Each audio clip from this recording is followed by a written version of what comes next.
Good afternoon, guys. Today we are going to finish up our notes with antiderivatives and the indefinite integral. Should finish, my goal is with about 20 minutes left of class, so you have time to work on homework or ask me any questions if you have them.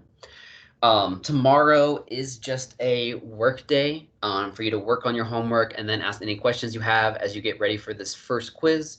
We'll talk more about the quiz tomorrow, but that first quiz is going to be on Wednesday of this week and just cover the first two topics we've done, the Riemann sums and the approximations, and then what we've been working on Friday and then today, antiderivatives and the indefinite integral. If you can do homeworks 1 and 2, then you really shouldn't have anything to worry about this first quiz. It tends to be a pretty easy one for most students. To refresh our memory, we did talk about this process of finding the integral, which is also the same thing as like finding the antiderivative, which is basically the derivative process, but in reverse. So if we know a function, we know we can take the derivative. The integral is how we go from like the derivative back to the original function. We talked about how all of our antiderivatives, for the most part, we're going to have this plus c in them, because if we are undoing the derivative, that original constant that would have gone to 0 kind of disappeared. So there's not going to be a way to get it back unless we have some other information. And then we looked at some of the basic rules that we have to deal with. So we talked about how we have the power rule for derivatives. We can also think about that in reverse and do the power rule for integration, or for finding the antiderivative. I also said if you know the 6 main trig derivatives, you can just think of them in reverse and do the trig integrals. Most of the time we saw that these antiderivatives are not given to us exactly. Like often we'll have to rewrite them either using like FOIL, distributive property, maybe rewriting with a negative exponent, writing fractional exponents, or like trig identities. There we go, that slide. Today I just want to add kind of 2 more vocab words to what we've been talking about. And that's going to be with the general solution and particular solution. Sarah, you had your hand up. What's up? For the trig one, isn't it supposed to be cosecant cotangent? For the sorry, can you just like go back to the the rules? Did I write something in wrong maybe? Well, I had this question on Friday, but I forgot to ask. Yeah. This is definitely a big mistake. Cool. Thanks for calling me out. Yeah, so everyone fixed this because I definitely rewrote the rule completely wrong on Friday. This bottom row where it says cosecant tangent, that is definitely cosecant cotangent. That would follow what we've been talking about. So yeah, please fix that for me. That was my bad. All the other ones, let me double check. Yes, I did write down all the other ones correctly. Cool, so fix that. Again, if you don't mess up like me, then you just know the opposite of the derivative rules would be the integral rules. What I want to look at today is something called the general solution and then the particular solution. So we've been doing basically the general solution. We may not have called it that, but technically what we have been looking at is the general solution. We know that when we're solving a differential equation, the answer to a differential equation is not like x is equal to 4 or something like that. We're not solving an equation. The answer to a differential equation is basically the original function. So if this is just the question you see, find the general solution, that word general in there means that plus c better be in your answer. So if I see dy dx is equal to 4x plus 3, if you don't like the dy dx notation, that is of course the same thing as saying y prime. And if I'm solving this differential equation, I just want to rewrite this as the original function. Well, how do we do that? We're going to take the integral of this. The verb of that is to integrate. Well, the integral of y prime would just be y, and then we can use the power rule. 4x is going to become an x squared. 4 divided by that new exponent of 2 would give me 2. The integral of 3 is 3x, and then we have our plus c. This would be our final answer. The form this final answer is called the general solution. And we call it the general basically because generally any function in this format, 2x squared plus 3x plus c, would have a derivative equal to 4x plus 3. So that's the general solution. We're going to compare that to the particular solution. If you're looking for the particular solution, you are going to eventually need to solve for c. Big clue that you have a particular solution is that we are given the initial condition. And we can use that initial condition to solve for c. Steps are going to be basically the same. So if I have dy dx is equal to 4x plus 3, I first want to find the general solution. The general solution of this would be y is equal to, and we found this on the previous slide, 2x squared plus 3x plus c. And now we can use that initial condition to solve for c. So the coordinate is 1, 2, which means when y is 2, x is equal to 1. And then I just want to solve for c. So that's going to become 2 is equal to, that's going to be 2 plus 3, which is 5, plus c. So c is equal to -3. One of the biggest mistakes I see is that students will stop there after they use their initial condition and solve for c. But we do want to be careful. The solution to a differential equation has to be the original function. Well, what is the original function? It would be y is equal to 2x squared plus 3x plus c. This last answer here is what we would call the particular solution. It is the particular solution that has a derivative of 4x plus 3 that also goes through 1, 2. And I wrote plus c there, which is dumb. C was the -3. So that is the particular solution to that differential equation. Questions there? All right, and we're going to look at this in different contexts. The first context I want to look at it in is ones that have 2 steps. So I have solved the differential equation. We know that solving the differential equation means find the original function. And we have different things here. So I have f double prime of x. That's the second derivative. And then we actually have 2 initial conditions. I have the first derivative initial condition and the original function initial condition. So we're basically going to have to integrate twice. Whenever you have to integrate twice, you always want to find any constants you have first before integrating a second time. So let's go ahead and try this one. If f double prime is equal to 4 cosine of x, we can integrate this. And we know the integral of f double prime, because we're moving backwards, would be f prime of x.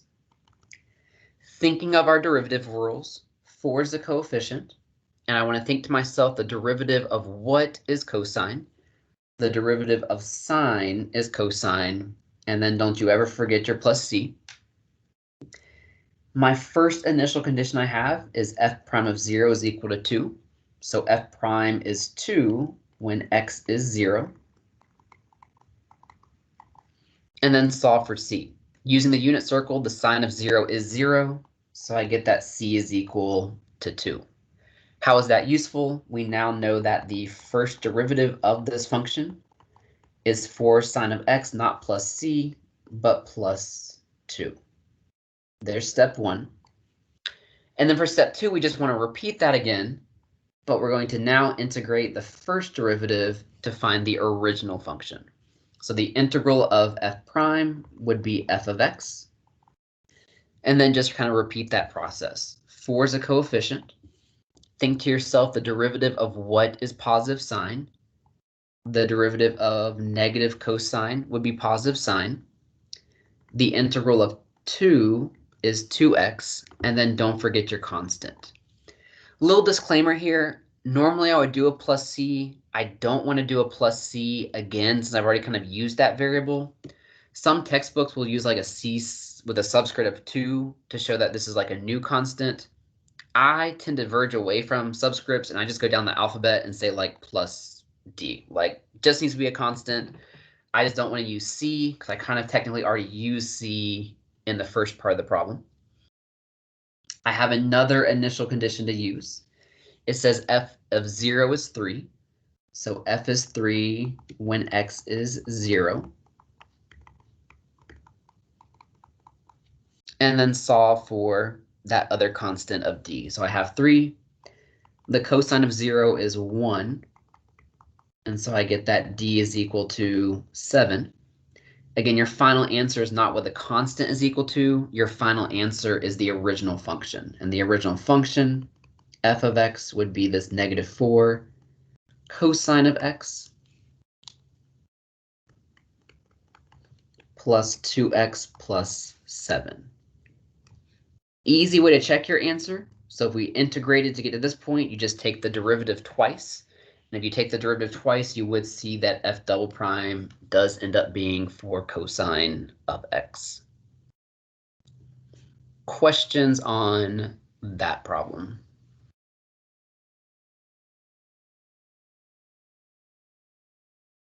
Every time you integrate something, does that mean you have to go all the way to the original? So whenever it tells you to solve a differential equation, that's your clue that you're going to need to eventually find the original. If it just told me to find like f prime of x, then I could have stopped after that first step. But typically, like you're going to go all the way back to eventually find f of x. That's the one that you can like do stuff with. If that answers what you're asking. Yes, thank you. You're welcome.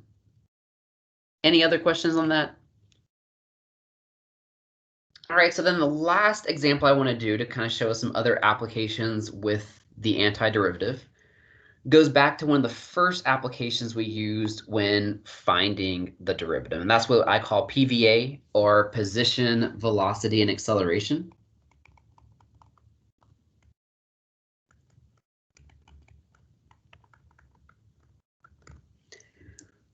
We know that position kind of acts like the original function. Velocity can be thought of as the first derivative, and acceleration can be thought of as the second derivative. All first semester, when we had the position, velocity, and acceleration, we know that we could take the derivative to kind of move through those different functions. So like the derivative of position is velocity, the derivative of velocity is acceleration. Now in second semester, we can kind of work backwards from acceleration to position, or maybe just from velocity to position. And we can integrate to move backwards each time.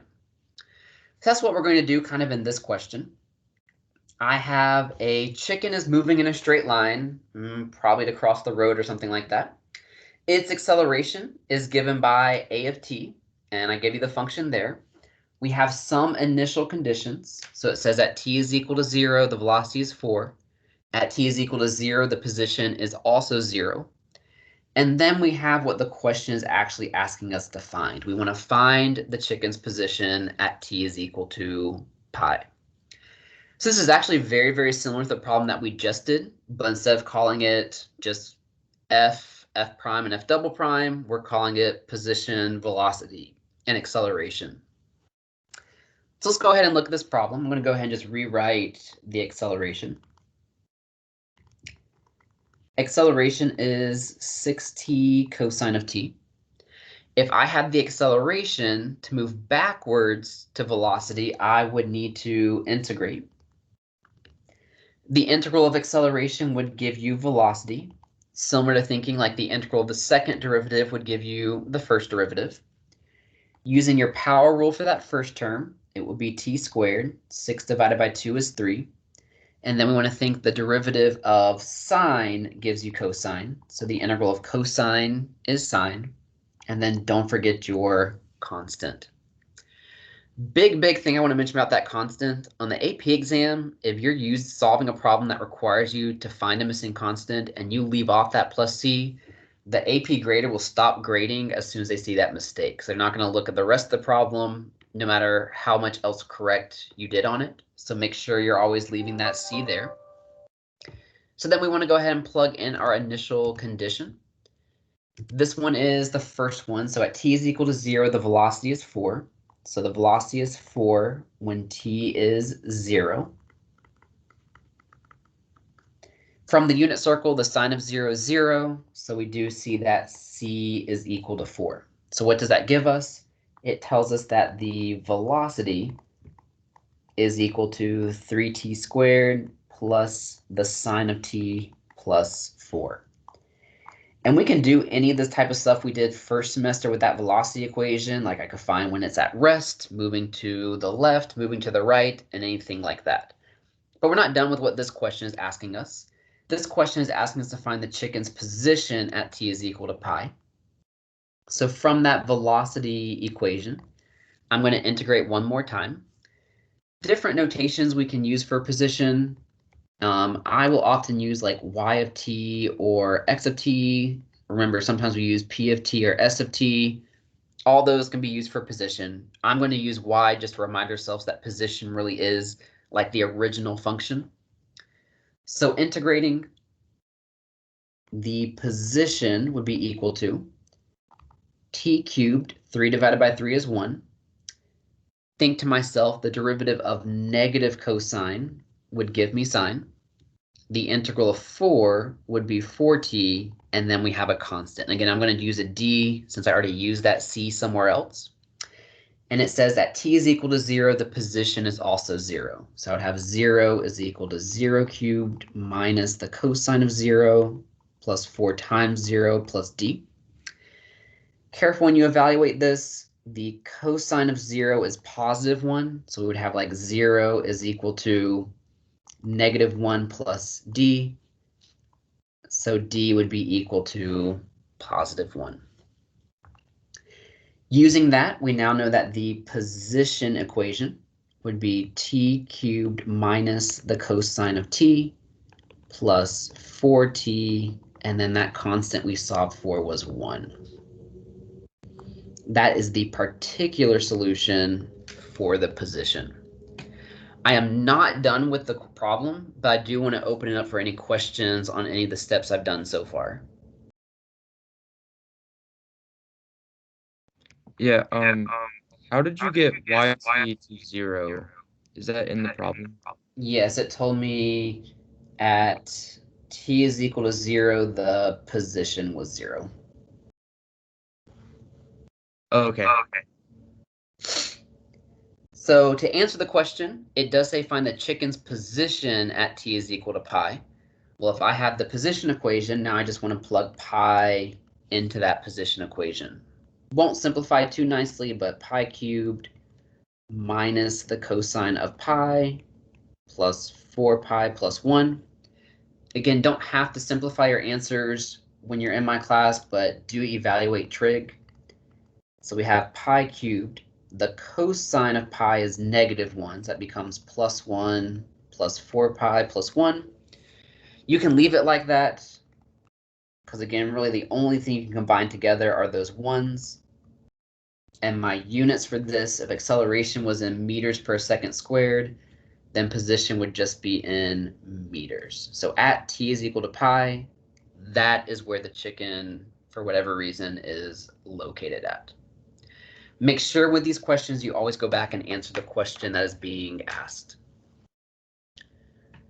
Any questions or concerns on that last question?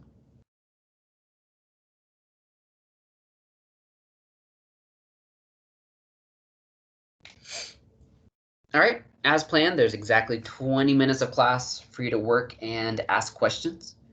Again, what I want you working on, to go back to the calendar, you might see some 2 questions left in the notes. I'm going to save those as a warm-up for tomorrow, our review day.